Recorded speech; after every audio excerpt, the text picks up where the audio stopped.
Okay, so the topics for today that I will be attempting to talk about. Oh, come on. That's right. The evolutionary path to the point of origin where no distortions existed. For those of you who kind of have been with us since the beginning when we started these Patreon meetings, I know about a year ago, it was very cryptic. What in the world we're talking about? We're going beyond, 36 dimensions. We're going to this point of the original, I don't know, first expression of God's source, and then how it divided itself up, and then the point of when distortions began. So it's making more sense now why we were doing, we were being shown all of that. So we'll talk about that. And God's sources, cosmic bodies, what we call, quote, dimensions outside of, let's say, beyond the 18th dimension. I'm kind of feeling like the more appropriate term is to call them cosmic bodies of source. So it's even like a whole cosmos or an omniverse at that level, way out there unto itself. Recent happenings, more nude God technologies that's happening, out beyond our dimensionalized field. In the last month, this son of the 18 Heavenly Dynasties, it called itself, and a black matter, quote, dragon portal just before the full moon. And so I think we're really getting hit with that now. Oops, I had to turn my phone off.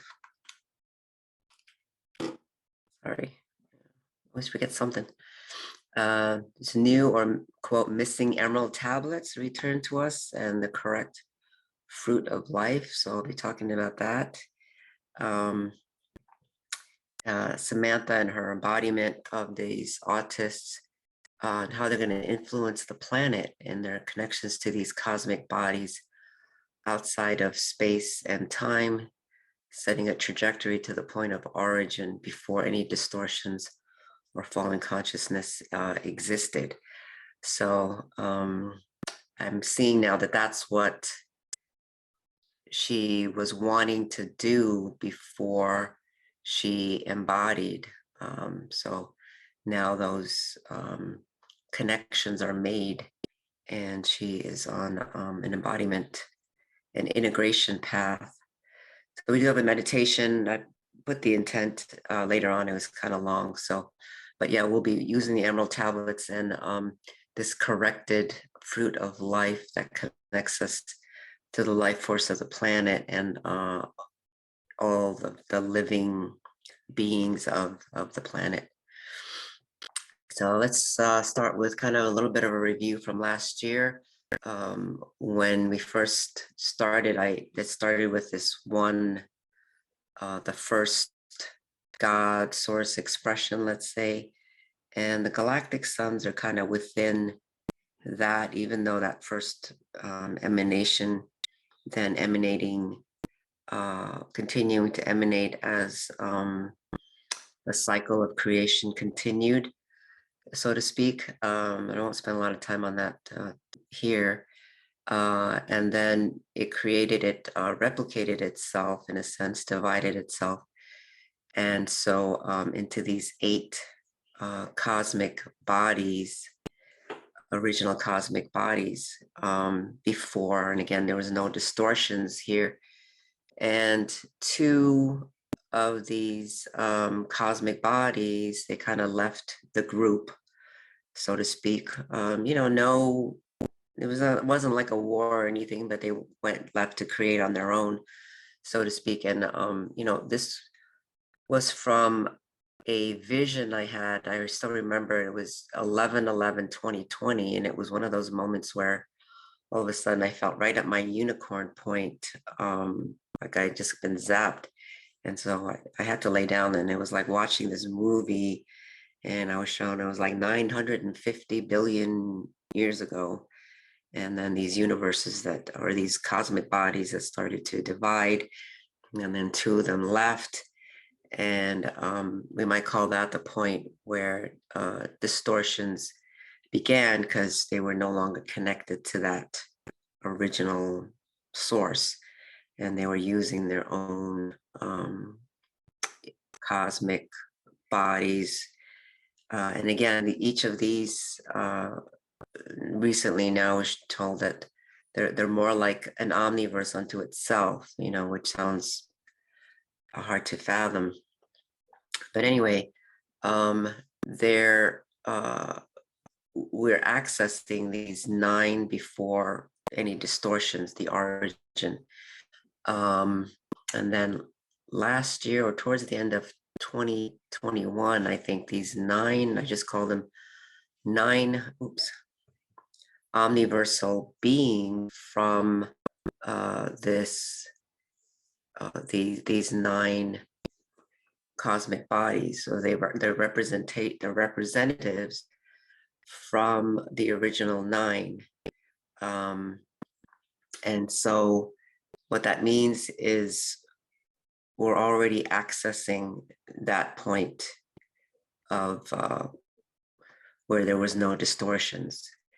And it's almost like we're living the past from that perspective. It's kind of a weird way to look at it, but we're living the past because it's already been accomplished, so to speak. So that's a kind of a good way to look at it in a sense. Let's go to the next one. This is the son of the 18 Heavenly Dynasties. So what this means is it bridges the 9 original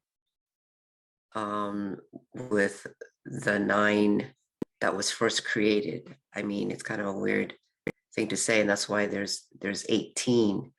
So there was the phase, in a sense, that led to the creation of distortions and these realms and universes and dimensions that we know of, and these fallen entities and archontic multidimensional beings, all of it, right? Satanism, these kinds of things that were created from that fall over a very, very long, what we would call period of time. So there's that phase when distortions were created, and then there's the phase now kind of going back, the phase leading to the correction of all the distortions, the ascending and the descending from that big cosmic cycle. So the human avatar, as an expression of God's source, and as they say, created in God's image, is to, as we ascend, we're alchemizing and healing all these distortions and fallen consciousness. And we're doing it, and it's part of it's because the human is, having been in the densest form, meaning like the first, second, and third dimensions, and the physical and a dense physical body, we're able to do that going forward. So another way of looking at it is, again, if you remember from last month, this idea of the Ouroboros as an analogy, eating its tail, making a full circle in this vast creation cycle. So it's bridging both of those trajectories. And so it's like, so even these fallen beings and really distorted consciousness, even at the macro cosmic levels, can't escape this correction. I don't know how that's going to look, but like nothing can escape it now, from this correction, from this ascending cycle. They may be sent off to different kind of trajectories for a bit, so to speak. And again, since this fall took, let's say, 950 billion years, I mean, it's going to take however many years. But the first thing that we have to focus on is ourselves on the Earth.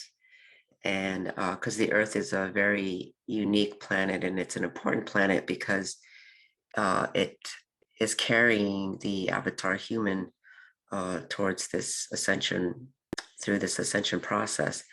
So we have to first get ourselves out of the 3D fallen matrix, which we're just now starting to do. But I think it's helpful to kind of keep that perspective, in a sense of the very long-term perspective. And what Samantha and this particular group of autists are doing is, bridging that connection um, uh, into the physical here, so that we don't forget what it is that we're doing. Um, so this was a black matter, quote, dragon portal that opened just before the full moon. And it feels like in preparation for what is happening now with this equinox, so what is coming through. And so I'll talk a little bit more about this, quote, black matter in a bit. It's different than dark matter, and it's a very unusual kind of substance. And there's some dragons that started coming through that. And dragons, to me, from what the autists have said, they carry codes, they carry information from God's source. So the black matter dragon portal, this is comes through in this realm. It's not interdimensional, but the word is intraspatial dimension, which I don't know that we know exactly what that is yet. Our language hasn't caught up with us, and so we're having to use the same words, but trying to describe a new concept. And so it's coming through Sirius A, this I don't know, intraspatial dimension through between Sirius A, B, and Sirius C. And Sirius C is very tiny and not really recognized, I think, by astrologers or astronomers. But I'm told it's an eighth dimensional star. And so what this seemed to be doing as well is really stimulating Sirius A, B, and C. So people may be feeling more of Yeshua, who is considered to be a Sirius B soul, and also other like the whales and dolphin beings, I think, are from I don't know, some say they're from Sirius A, some say they're from Sirius B. Right now I'm feeling like Sirius B. And then there's like the unicorn beings, I think, that are from Sirius, come through Sirius A.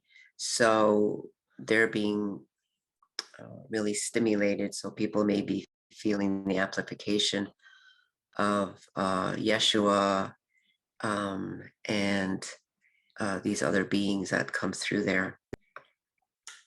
Oops, I thought that was another one. Is there another one? Oh no, I guess there isn't. So this is something that I drew a few days ago. It was really intense, and they said the name Rusha came to call it Rusha. And so it's this sort of black matter substance. It's sort of a kind of in between those cosmic bodies. Let's say these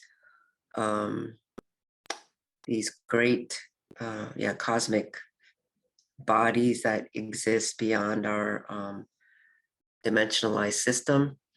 There's a kind of this substance that unifies these cosmic bodies. And so they said to just call it Rusha. And again, just a different kind of light language, that's coming through. And for each person, it's going to have a different kind of effect on them. But what I was feeling was that I felt like inside my body, it was unifying all my cells, all the in between, spaces of my cells. And it was, and even within the cells. So we'll see what else this does. So as human avatars, our bodies are modeled after God's source, let's say. So that's why our bodies are like a cosmos unto themselves. And so this is why we can access this quote glue um, physically. That's going to help us to become whole. And this substance is coming through the black matter dragon portal, and it seems to be also then assisting these autists to embody. It's hard to know how many people of the general population, let's say, are going to be able to work with this substance or access this substance. But it feels like definitely the autists and other start seeds will be able to utilize it, benefit from it. So black matter and dark matter. I mean, I thought that black matter and dark matter were kind of the same, but they definitely feel different. And so I was just kind of inquiring. So dark matter is like quite a kind of a substance of harmonics that is vibrational. The source intention of dark matter is to translate its vastness into vibrational form. So dark matter is frequencies. It's sound, not even quite sound, but the harmonics that can get translated into what we would call sound, and then light as we think of it here. So our blueprint is of this when we talk about a dark matter matrix that creates our bodies, it's in that is not space, and there is a pattern that's created before the manifestation, where then light comes through to be seen, so to speak. So let's see. Black matter, on the other hand, is something beyond our current comprehension. The black feels like it means currently incomprehensible.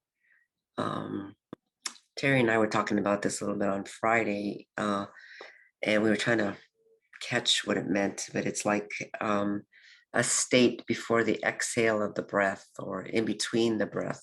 The word omnilucent, was coming up. It's all aware, all eyes, kind of all illuminated, since it's this glue that holds everything together. This God source substance kind of, it feels everything that's in creation, in a sense. So yeah. So Terry, if you have anything you want to add, just jump in, since we're talking about this a little bit. Well, the only thing I guess I would add is just the fun little piece of, Susie always used to tell us, that the kids would say, I'll meet you in the space in between. And so I was just inspired to share that as I was looking at that. It just came to me just now. So, Uh-huh. yeah, Yeah, we'll make sure the in between. Yeah, yeah, space in between. Yeah, yeah, you can't really. Yeah, that's right. She did say that a lot. yeah. Um, and even that now feels like it has a different meaning. You know? Yeah, yeah, right. Well, it feels like it Yeah, has it's like, it has lots of meanings, like it fits in a lot of different places, but yeah, at its most profound, space, this it kind of resonates with this. So to me, uh, yeah. yeah, yeah, yeah. That it does feels kind of different though. Yeah. Because that in between space, I always imagined, like interdimensional. You meet the kids in an interdimensional space and more in the dimensions as we know it here. But this is like even another level if you're thinking about the omniverse. Uh, yeah, yeah, we keep looping. That's what it feels like. Yeah. Yeah. Oh, Oh, is that if you? I Yeah, go ahead. if I may add something, it's just the awarenesses that I'm having these days. Well, the experiences that I'm having with Lucy and the kids that I'm serving at the school, the RPN school, and Mm-hmm. I'm I'm being their communication partner, Mm. and but it's beyond being communication partner. What I'm doing is a kind of partnership that I can unite with them in consciousness, and so I'm meeting in the uh it's not the space between, it's like more than that, it's like uniting, Mm-hmm. Uh-huh. yeah, Uh-huh. uniting in the Yeah. same space with them, so Uh-huh. they Mm. can, what they are expelling now is from their spirit, from their souls. They Mm. and I can share some things if you want to. Mm-hmm. I don't want to Yeah, go take ahead. on. Yes. Mm-hmm. Okay. Uh, okay. Something from Lucy. Um, yeah. She, and when she spell, I also feel like it's telepathy first, and then she's spelling. Is a Mm-hmm. uniting, yeah, consciousness and heart. Okay, she say love is a light that only can be offered freely from the deepest of your heart. People plan their lives from their mindset, but there will be more magical manifestations of their desires if they would tap into their love between, the pure love that they are. Mm-hmm. Therefore, there will not be poverty in the world if people awake and tap into the pure love of their spirit. Love is energy more valuable than gold. It is the pure essence of who we are. It is what creates miracles in our lives. Mm-hmm. Yeah. Well, and that just has a different, just felt like it has a different, kind of meaning, because everything is so open. The universe is, or the cosmos is just so much more open, and so much easier to, I think, feel that love of, the omni love of God's source, and so um, uh, it's Yeah, easier to access the soul and the spirit, and um, we'll talk more about embodiment, here in a bit, but I mean, when that spirit is just coming through you and it's filling you now, because we're not in a closed system anymore, but we're in a completely open system, truly open, that when we feel full of that breath, of source within ourselves, then um, I think that feeling of lack, uh, mm, you know, mm, is starting to melt away. That when we feel satisfied, and satisfied in all ways in us, then you feel like we can share. You want to share, because it's such a vastness that you can't mm, help but share that love and want to share it, and then like it's going to translate into, our physical world. Uh, it's going to ripple out, then we manifest, abundance, and mm, it's so much easier to share all of that.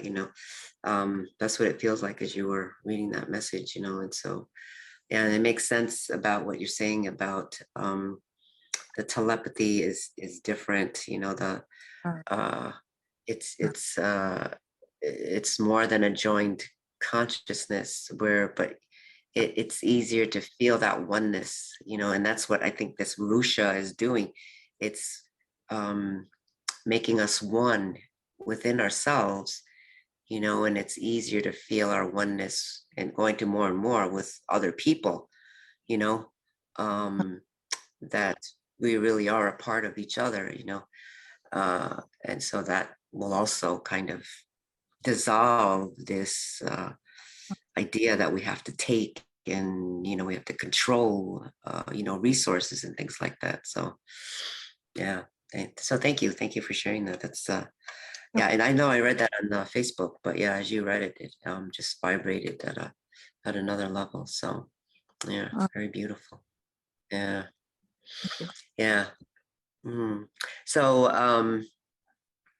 Sammie was showing that we've also been divided into these 8 quadrants, and so kind of I've been kind of aware that she's embodying for the last couple of years, even though many times it didn't quote look like it. Um, but what I learned in kind of watching her trying to embody was, this vastness of spirit, let's say, coming to connect with the body, which it wants to do. It has this desire to be connected to its vehicle, our physical bodies. And she would come across, I could tell that she was coming across um, lots of uh, programs, let's say, things like, oh, the body is dirty, you're dirty, the human is bad, all these kinds of programming that was literally in her physical body. It's not her, but this is the way the game on this planet has been played, and why it's been so difficult to get out of this 3D concept. It's all these overlays, all these reversals. Um, so these, let's say, multidimensional archontic beings, right? They are multidimensional.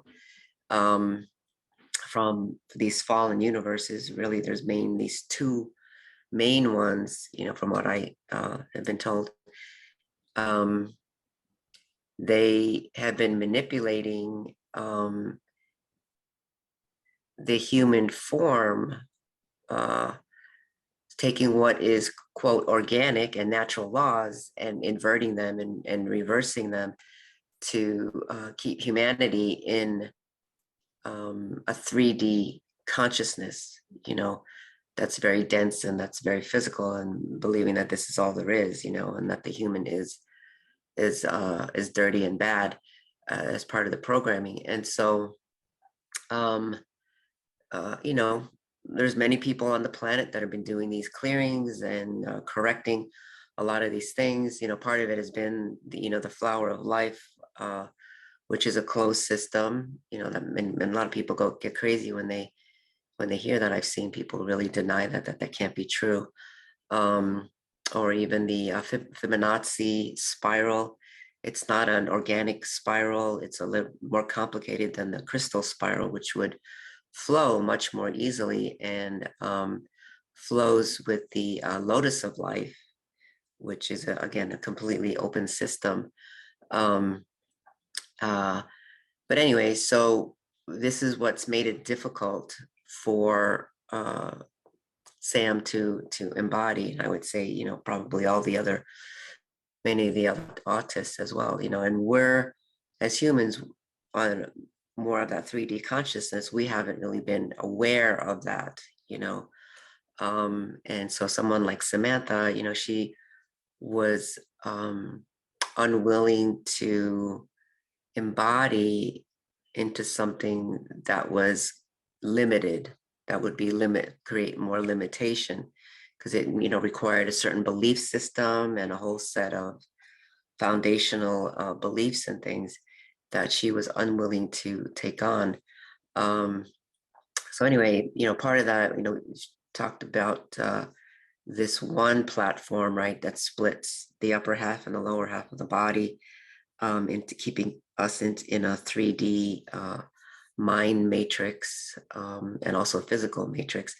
But also then she was showing that there's also been this other split, down the center front of the body from, that splits like the nose, the two sides of the face and the hemispheres of the brain, but also then the cross section of the back to front. And this has also kept us in operating in kind of separation where the body can't even operate in oneness and wholeness like it's supposed to. And I use the example a lot of, why do we go for tests somewhere else to tell us what's going on in our body? Why can't we see exactly what's going on in our body? So this has been part of the another level of the 3D phantom matrix that we've been operating on. So anyway, she said this is the last one that has to be clear, these aspects. So it's, again, splitting. So the 8 quadrants would be top, back, right, and then top, back, left. Then the bottom, right, back, bottom, right, left, the top, front, right side, the top, front, left side, the bottom, front, right, and then the bottom, front, left. So this is how we've been kind of split apart, so to speak. So we can now, dissolve this, and that's be part of the meditation today, to dissolve these sort of artificial splits that have gone on. Oops. Oh, click back in here when there we go. So the sacred book of the avatar human is called the Emerald Tablets. And some know that part of how, the main way that our 3D phantom matrix to kind of enslave humanity was created was from the Emerald Tablets, that they were stolen. I don't know exactly when, but they were stolen. And so again, taking what's organic and then inverting them and reversing them to create this fallen matrix. And this is what we see now happening in the world. Like, it's visible now. It's always been there. It's kind of been hidden, but we're seeing like our leaders, government officials, who are really acting more kind of out of line and illegally, let's say. And while the ordinary general population is trying to uphold the law, that's what it seems like in certain things, right? And some of these events that have gone on over the last 2 or 3 years, where it's become really obvious that we're operating on inverted systems, and it's really been there all along. We just weren't aware of it, and so every time they say something crazy, just showing the insanity that's always been there, so to speak. So the Emerald Tablets, it contains the information on the human design, information about our light body, the light language of DNA, the genes as groupings of DNA, so to speak. Yeah, can everyone mute? Just to make sure we get a clean audio for other people. Thank you. Oops.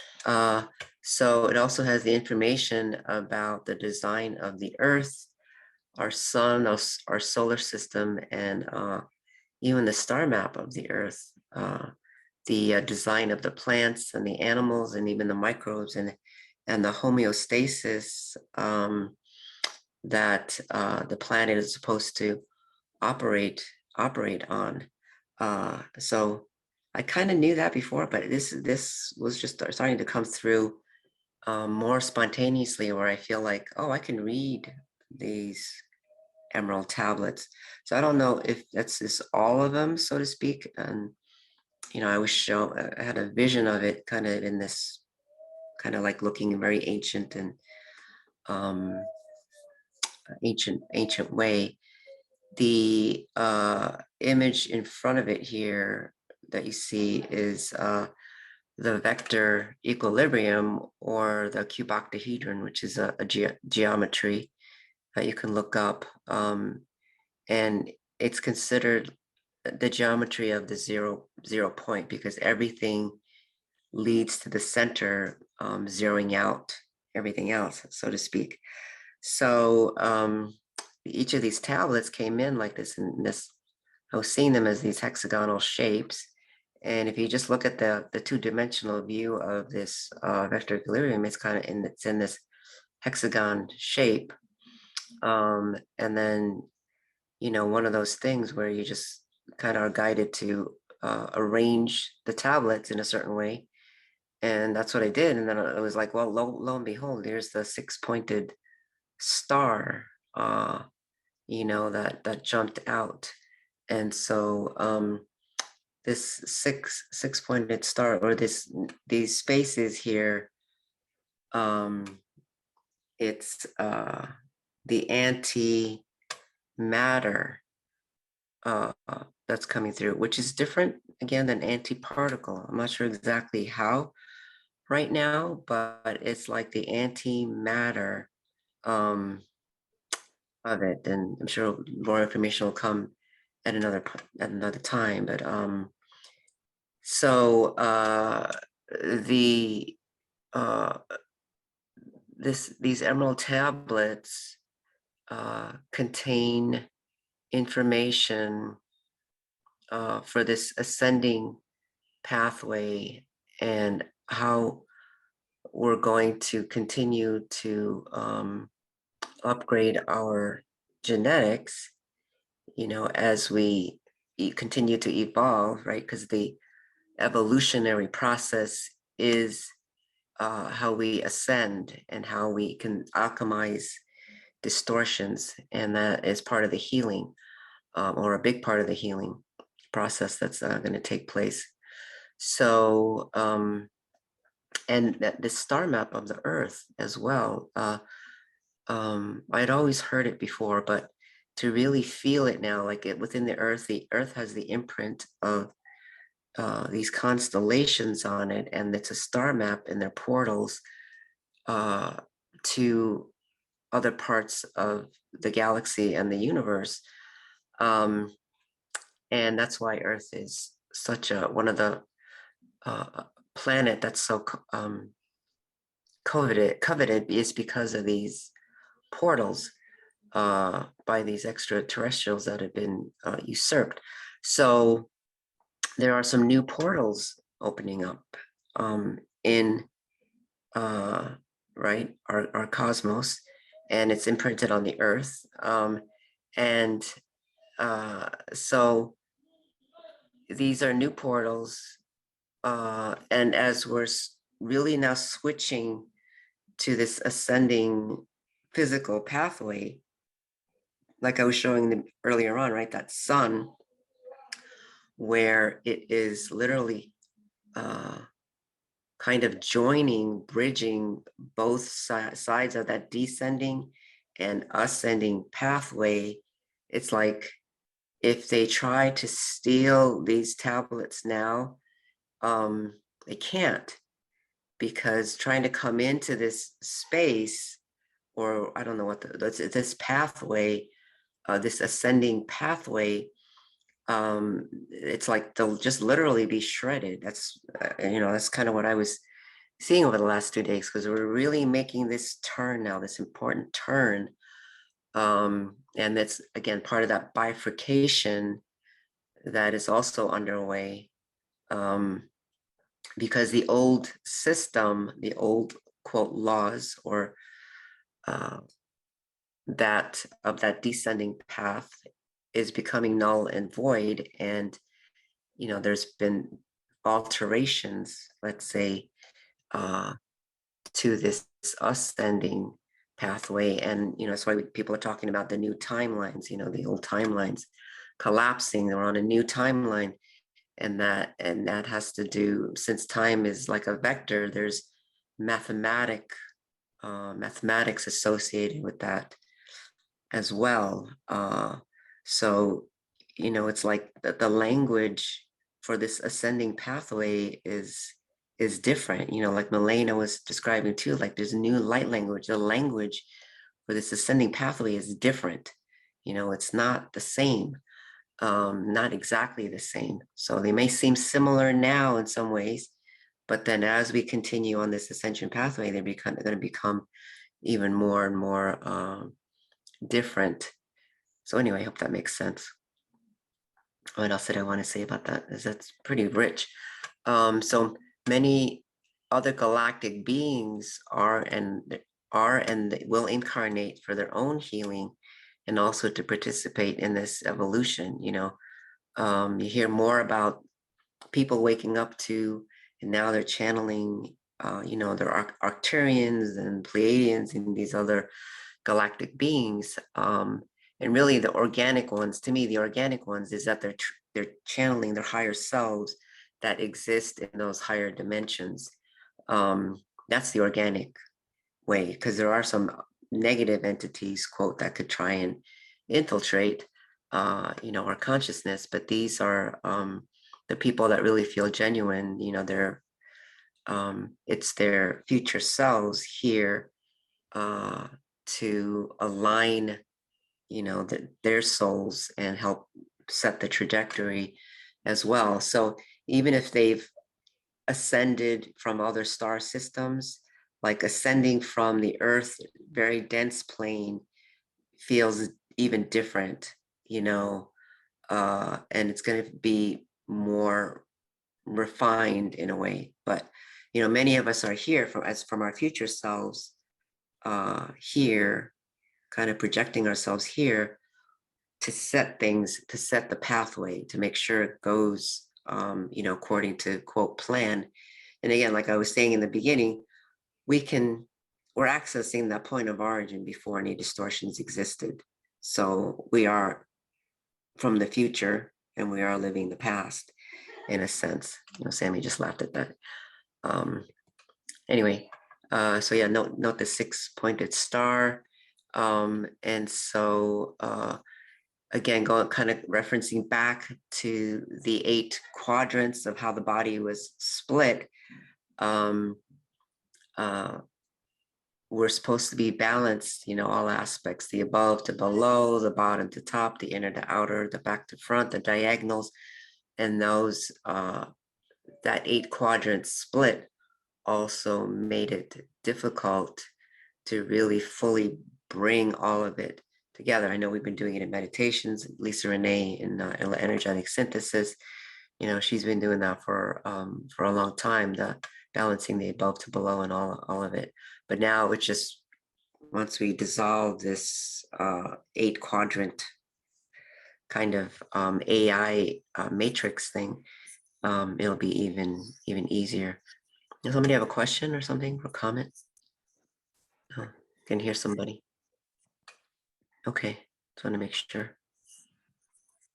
So it's also related to the hexagon. Yeah, this hexagon is hexagon is important, and also the breath. But yeah, the hexagon, it's interesting because somebody said, a friend of mine had done some research, and she said what she found was that with this graphene oxide, if people have heard of this graphene oxide, it's like sort of in the shots, and it's in a lot of things.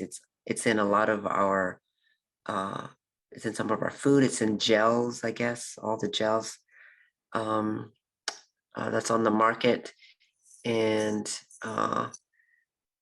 the hexagon is 2-dimensional.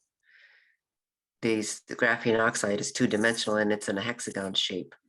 And also some what they call hexes, right? In black magic, hexes are what I was shown is it's because they put these, they stabilize their hex with a hexagon.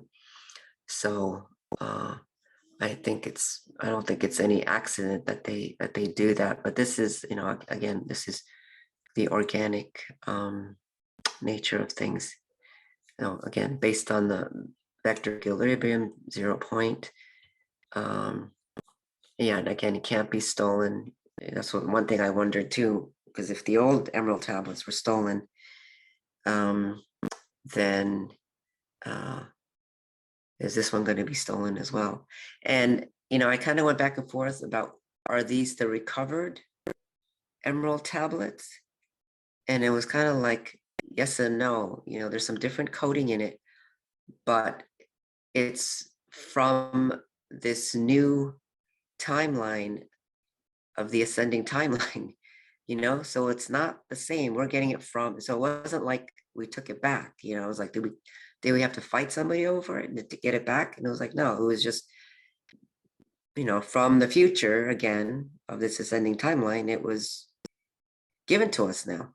So I thought that was kind of, was an interesting way of looking at it. So there was no fight or anything. I mean, I just saw it one day. I was in my vision. Sammie probably showed it to me. So anyway, it's an interesting way of looking at it. Oh, this is really important too. The fruit of life. So the fruit of life is a geometric coding that's part of the lotus of life, and energetically describes how we are interconnected with the life force of the planet and all life on the planet. It describes the symbiosis of the natural order of life. And it gives the planetary multidimensional soul consciousness of Terra, Tara, and Gaia. So Terra would be 3D, Tara would be 5D Earth, Gaia would be 7D in the future. And then obviously there's a 12D Earth, and her instructions and purpose to care for humans and all sentience and life on the planet. It also gives our planet the general information to assist in the healing of all distortions and fallen consciousness. So this, I didn't look it up. This was kind of what I just received as I was working on this slide. So this is the expanded or the corrected fruit of life. And just so you could see the difference, this is the fruit of life from the flower of life, which is a closed system. So, so it comes from the emerald tablets, this fruit of life, and the flower of life is also where the Metatron's cube comes out of as well. And again, it's not to say, people get crazy about that. It's not to say, Metatron is bad. My understanding is, again, it's part of the hijacking what's organic, stealing what's organic, and then inverting it or limiting it. So the flower of life, some people call it the daisy of death, because again, it falls in on itself. It comes back in on itself instead of expanding out. So as you could see, this has 9 spheres in each direction. Again, that going back to that 9 of the original 9 cosmic bodies, right? And this, only has 5 on each side. So yeah, so that's been the main difference about that. So we're going to connect with this and then connect with the earth, the life force of the planet. So before we go on, any other questions or comments about, what I've shared so far here? Or you can write it in the chat if you need to. Is this I making ha- sense? Yeah, go ahead. I'm gonna say that yesterday when I was offering a meditation to a mom. It came through the emerald color, emerald green. Emerald order? Emerald order? No, emerald light. It came, Oh, the emerald light energy came down from the universe okay. while I was doing the guiding the meditation. I was Mm, guided to bring this mm. beautiful color, emerald. I'm just amazed with the Yeah, the synchronicity. synchronicity. Yeah, yeah. Yeah, No, that's great. Yeah, that's yeah, great. So that means, yeah, it's here, yes, you know, it's being freely, here, yeah, people are accessing it. No, yeah. that's great. That's wonderful. And also here is 9, 3 times 9, Is right? 9, 3 times 9? 9, 3 Uh-huh. times 9. 20. The in the fruit of light, you have 999. Mm. Oh Yeah. yeah, uh-huh. Okay. Uh-huh. 9. Yeah, Yes, yes. that. Okay. Mhm. Yeah, yeah. Uh-huh. Okay. Yeah, there is something about that number 27 that, Yes. um, Mm. yeah, yeah, Or 3, yeah, 3, yeah. 9, That's 6, 3, 9. hmm Like this Yeah, was. Yeah. Yeah. yeah, that's right. Yeah, that's Yeah. right. Right. Yeah, Okay. thank you. Yeah, thank you. That's right. Yeah. And here in the center uh would be like what we call the egg of life. You can't see it. It's like 8 cells. One is like behind it, but the 8 cells, we only see 7 here, but there's one kind of behind it, but that would create the egg of life that stays in our perineum area or the tailbone area, the original 8 cells. So that's where the egg of life comes from as well. Yeah. Well, thank you, Melina. Okay, this is really interesting. Uh, I hope you find it as exciting as I did. But so a friend turned me on to this book recently. I haven't gotten that far into it. I mean, I'm probably like in like chapter 2 or 3, but it's by this man named Neil Douglas Klotz, and I know this is hard to read. So I'll just read a little bit. It says, this book is an approach to Jesus's recorded words and teachings through his native language, Aramaic, answering many questions clearly and consistently, even if unexpectedly, no matter which gospel you have in your hands. Through expansions of Aramaic's multiple meanings, as well as guided contemplations, revelations of the Aramaic Jesus provides a guide to transformations through the way of the prophet of Nazareth. It shows how Jesus' deeper teachings address contemporary challenges, such as our relationships with nature and each other, as well as the purpose of life itself. So my understanding is that he, is a scholar who's been studying religion for many, decades. But this particular one, he wanted to, again, like it says, try and see from the experience of the original language that Jesus spoke, that Yeshua spoke, which is Aramaic. And there is still a group of people in the Middle East who are Aramaic Christians and have Aramaic Bibles, and so he, immersed himself in the language and the sound. So the letters, we used those Aramaic letters last month in our meditations because they're like light language. There's so much depth and richness to them that they, have vibration. And so he describes during the time of Jesus, in speaking from Aramaic, they did have more of this connection with nature, and all living things on the earth. But anyway, so he wanted to study or studied the Bible in the Aramaic version, trying to get more of the feeling of what Yeshua may have been saying. So there's like a different interpretation of even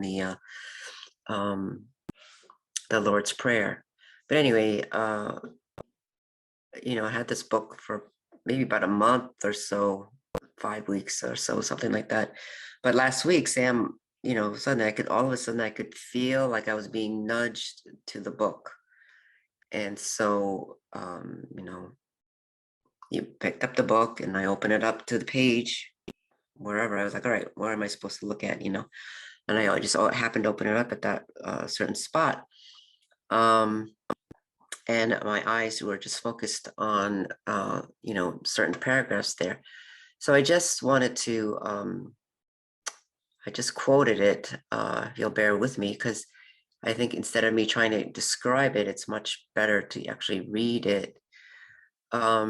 And, again, we talk about spirit, and we have the analogy of it being a breath. So he writes, we have a personal breath and self, a small self called the nafsha, nefesh in biblical Hebrew, nafs in Quranic Arabic. This allows us to say I within ourselves. This breath is held in our flesh and form for however many years we exist here on earth. The sounds also invoke the individualizing capacity of human consciousness that enters at a certain stage of human evolution. So now I just want to say that he, in his book, he's talking much more about this idea of nafsha, and these words in Aramaic can have several meanings, and you have to feel it. So this idea of it being a breath is kind of like one, maybe a shorter interpretation or definition of it. Just want to put that out for all of you. But anyway, so he's talking about the breath and the small self, which sounds like, right, the physical human or physical self. And then he goes on to say, as the Hebrew scholar put it, it is not so much that we possess a nefesh self inside us as that we are one when we perceive life from an individual viewpoint. We experience our nafsha existing within space and time, the world of all the polar opposites I mentioned above. I was really struck by this statement that we experience our nafsha existing within space and time. So nafsha, again, kind of being the human body, our small self, quote, small self, because in autism, one of the part of the diagnosis of autism is that they don't seem to have an awareness of their body and space and time. In the world of therapy, occupational therapy, they call this proprioceptive input, where there's a part of the brain where it allows you to have this awareness of where you are in space, where your body is in space. So this relates to this. It just hit home for me with Samantha, because even when she was, young, she would, like, let's say, walk through, let's say people were picnicking, and they'd have a blanket on the floor, on the grass. She would, like, literally walk right through the middle of the blanket, and there could be food there could be all kinds of things. She would just literally walk right through, like no awareness of her body in this space and time. And that very much has to do with embodiment. They're not embodied, or embodied to various degrees. So not aware of their body, not aware of this, how their body functions in this reality. So I was like, wow, that explains it right there, you know. So from a spiritual perspective, and this is even different than not being connected to their light body in a sense, you know. This has to do with the breath and the spirit, and what they're trying to do as they embody. But anyway, so as he continued, so from page 21, so the force behind the nafsha, on the ultimate source of its I-ness, is the ruha, or ruhach in biblical Hebrew, ruh in Quranic Arabic, a breath flowing freely, always connected with the source of reality. Allah, Elohim in biblical Hebrew, Allah in Arabic. This breath continues without interruption beyond space and time. So right outside of our dimensionalized field, or should be anyway, including when we are asleep. The sounds of Ru are open, felt in the chest and belly without any sharp border. Here, for the sake of clarity, I call it soul to distinguish, but not separate. Call it distinguish itself from the self, the nafsha. So, you know, it's kind of talking about it like the breath, right? One is connected to the greater source outside of space and time, and then that's the naf of the ruah, and then the nafsha, which would be the breath, you know, that comes into a body, connects to the body, and gives us physical awareness. But really, the purpose was that you're always supposed to be connected also to this greater breath that's beyond. So he's saying this is what Yeshua was trying to teach, you know, at that time. So the two breaths or cells may seem paradoxical, even irreconcilable, yet the ancient Semitic peoples really saw them as looking through two eyes upon the world. And that struck me as well, that part. So there's more from the book. Let's see. Ultimately, we discover that these are not two breaths, but one, not two separate selves, only one. So this is what we're trying to do is, and this is what I feel like Samantha and the Autists are doing, right? Since the human body, the vessel was kind of not functioning, let's say, the organic way that it was meant to function because of the tampering with our structure and how we're supposed to manifest. She wasn't going to embody or fully connect to this physical body, but remained connected to more of that ruha, you know, outside space and time. And so you might say, for the human, the 3D human, the way we've been functioning, we were not really even aware of the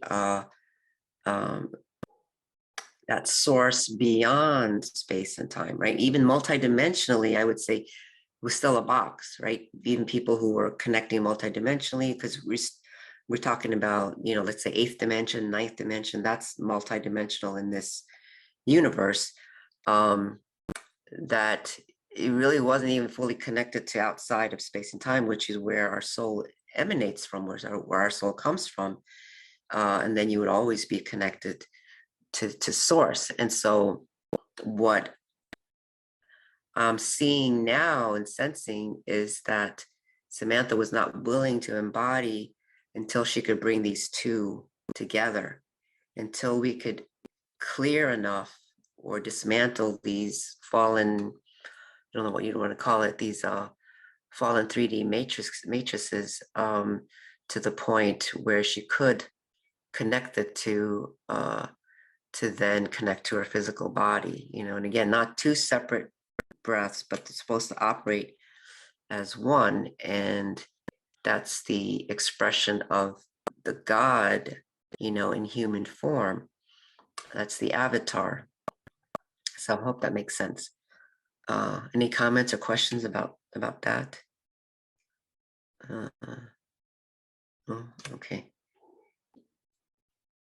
Yeah. Okay. So I'm looking at time. Oh my gosh, it's 7:46. Well, okay. So that the Nafsha experiences life, offers the fruits of its purpose, and returns breath to its source in Ruha. So that's the human experience as the Nafsha, right? So according to Yeshua, this can either happen while we are still enfleshed in time and space, or it will happen once the Ruha travels further beyond this time and space. Okay, so now I'm going to do a separate vlog more about this, the autists and their embodiment, because this is really significant to what they're doing here and what they're doing next and what they're embodying. So I call this a representation of their high ether collective spiritual body, which exists. I was shown it's in the 16th, 17th, and 18th dimension, this body, but they're, as they embody, they'll be connected to this spiritual body, the high ether body, that is then also connected beyond that to the point of origin. And when I saw that quote about the two eyes at these two breaths, because, Terry and I were looking, she was helping with this, that these two eyes, they are actually different because, and this is before I even realized that quote, but Samantha wanted these two eyes to be different, and they're slightly different because it's like the right eye that sees into this outer world that we exist in, and this left eye sees the inner, or is connected to the beyond, So it's like the two eyes, as the avatar in human form, that is always in communion with, the God source, so to speak. So yeah, she almost had no sense of individual self. The lack of physical self, the sense of proprioceptive awareness, their body in physical space here. Even the individual embodiment is still connected to that greater source breath outside of time and space. So that's what she was waiting for, the time when she could do that. Oh, and this is, if you've watched the other recordings and meditations, we've been working a lot with the star icosahedron, right, which comes out of the 0 point. And what we have described in the past is that the star icosahedron is what opens, so the cosmic father opens the dimensionalized field with this star icosahedron, a 20-pointed star, and that's what creates our Hara line, or the central vertical channel. And so now I'm realizing that it's that star icosahedron that opens to be connected to that Ruha, that source breath beyond time and space. Just as a reminder, this is a representation. This is not exactly how the 20-pointed star looks like, but it's just a flat two-dimensional representation of the star icosahedron. And this is the lotus of life, versus the flower of life. Sammie, you wanted me to also draw this icosahedron, which in the Platonic solid realms represents the element of water. There's a lot of people that are focusing on water, and it feels like they're somehow transducing water as they embody, and water is playing a significant role in the process of spiritualizing physical matter. And I have this thought or this feeling that water is the manifestation of what we call the breath. So it's really fascinating what's happening. We're also going to be working with these Dantian centers. So the Dantian centers are, so the breath comes down, right, through this hara line that animates the body, and is with us for as long as we're here in form in our bodies. And so my understanding of the Dantian centers is that that breath, that spiritual breath, kind of coalesces in around certain areas, and that's how it stabilizes itself. So the lower Dantian, is here, and I was shown that most of the ones that I've seen just have the three, right? These that would be the three main ones that you might see if you search it, is this lower one, this one here by the high heart, and this other one in that goes through the head, that goes through the temples. And so there's these stabilizing bars that kind of stabilizes it. And so Sam wanted me to put two more, and we've been working with this one as well, but now this one above the head, and they seem to be connected to, also they're supposed to be connected to our chakra system and the ore bodies. So the ore body 1 is for second, third dimension, and this one is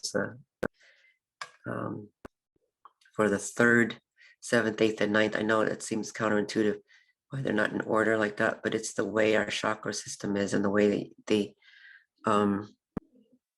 dimensions and the harmonic universes fold in on themselves in a way. So our Earth star, the 12th chakra, is below our feet, as some of you know. So anyway, I don't want to, because of the time, I won't spend too much more time on that. But we'll be opening these. Most people will probably open these first if you haven't been working with them. These three. The lower one is magnetic. It's what the martial artists use to stabilize themselves. And then these other ones, I won't go into what else they do, probably next time. So they're connected to harmonic universes, which connects our bodies to our bodies of our chakras, again, because the harmonic universes are grouped into threes. And so then our bodies are also connected to these harmonic universes through these orbs. So they're saying 5 orbs for 5 harmonic universes. So I suspect this is for Samantha and others who are, working in kind of an expanded state already, and also the other autists. Yeah, so the lower one, the center one at high heart, and the upper at the pituitary level. So these help to stabilize. Oh, and this was important. So this is a dark matter lotus from Cosmic Mother, from the Earth's 13th chakra. So as part of our connection with the Earth, we share a 13th chakra with the Earth. And it's like this breath from the Cosmic Mother to support this, also animating the body from the microcosmic levels, or the quantum levels. Okay, so they also wanted me to put in the mother of the vector codes. So I think we're going to be working with that today for the meditation. Okay, well, due to time, let's just move into the meditation. So if you want to, the intention is to dissolve the 8-quadrant artificial technology, preventing the human from operating in oneness and wholeness. Bring through the spiritual breath of what we call the Ruha, I spelled it backwards here.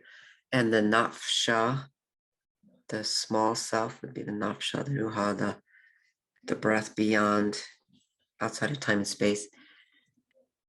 And the individual spiritual expression as this physical human.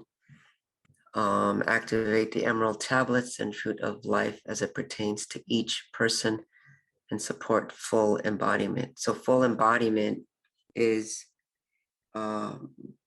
being able to bring those two breaths, which are not two, but one, all the way down to the pelvic floor. And so I would say probably most of us are not even fully embodied on this planet. Not the way this is describing it. So if you're ready, and just feel into for a moment whether this might be a very intense meditation, if this is the right time for you to participate in this meditation. If not, then feel free to leave the space, turn it off, wait for another time when it feels like it'll be the right time. Thank you.